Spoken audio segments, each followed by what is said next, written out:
Hello, everyone. My name is Lauren White, and I am a systems architect at Cisco Systems.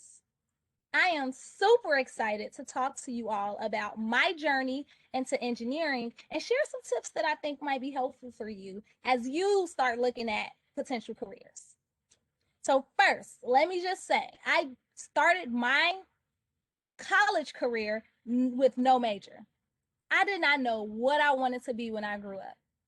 So here I was, at the University of Illinois, Urbana-Champaign, ILLINI. Any of you guys are out there thinking about Illinois as a school, and I had no major. So my philosophy was, okay, this was my plan. Look, take different courses, see what I like most, and then choose from there. So I always loved math and science. In fact, I had AP credit from high school for calculus and for physics. So I took Calc 2 because I already had the credit for Calc 1. And then I took a physics course that was embedded in calculus and had more calculus sort of applications. I took computer science for the very first time. I had never seen computer science before that. And then I took a communications course. And if you guys can tell, I love to talk. So I did good in that course. I actually had all A's my first semester. And I'm like, okay, I got to figure out what I'm going to do with my life. So I started thinking, I love to talk. Talking is my favorite thing to do. Maybe I can be a lawyer. And as I looked up different careers for lawyers, I saw one particular field called patent law. So I was like, okay, I'll be a patent attorney. I love, at that time, Facebook was out, Instagram was new, Twitter was new. And I'm like, I want to be the lawyer that litigates on behalf of the inventors of these platforms and helps them fight to keep their idea, right? How do you differentiate TikTok from Instagram and make sure that, people aren't stealing others' patents? So I'm like, okay, I'm going to do that. Then I found out to be a patent attorney, you had to be an engineer. So I'm like, guess I gotta go to school for engineering. And so I went to my counselor, and I'll never forget. I told her, hey, I want to do engineering because I want to be a patent attorney. And she told me, you know what, Lauren, engineering is really, really hard at U of I.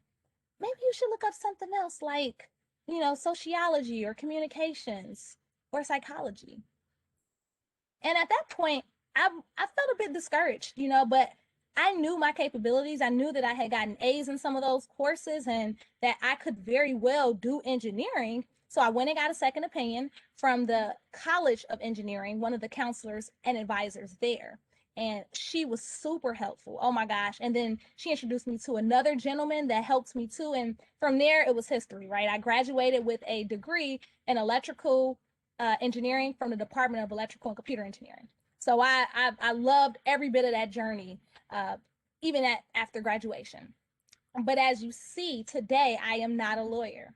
So what I think I love most about engineering is just how flexible it is. Engineering can teach you anything. Like it, what I believe it does is teaches you a different way of solving problems, a different way of looking at and viewing the world, in which case you could do anything.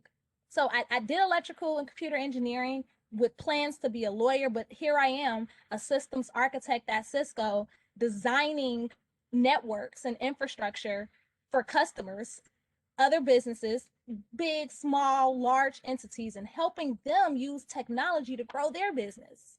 And in this role, I've seen, like I said, small customers, large customers, security only type customers, right? I was focusing only on cybersecurity. You guys know the bad guys, hackers are out there running rampant, right?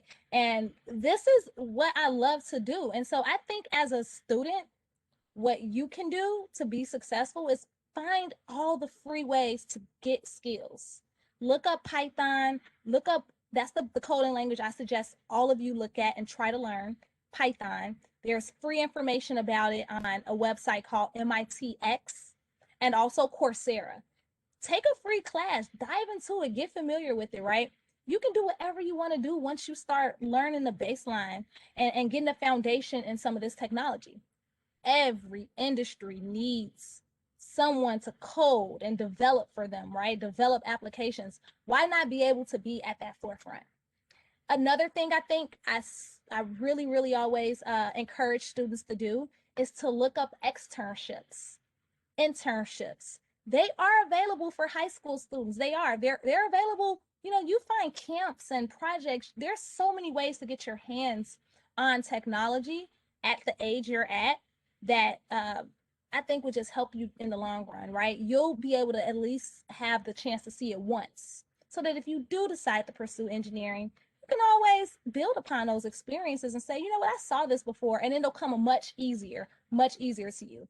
As for me, you know, growing up in Chicago, I actually lived in Inglewood. I lived in Humboldt Park. I actually lived in the south suburb called Dalton of Chicago. And I didn't have any of those kind of resources, and I didn't have any of those type of opportunities. And I think it would have helped if I did. So I highly encourage you to do just kind of play around with things, try to be part of projects, see if you can get on the job experience.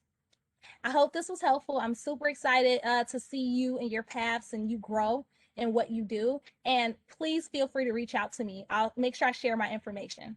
Thank you so much. Bye bye.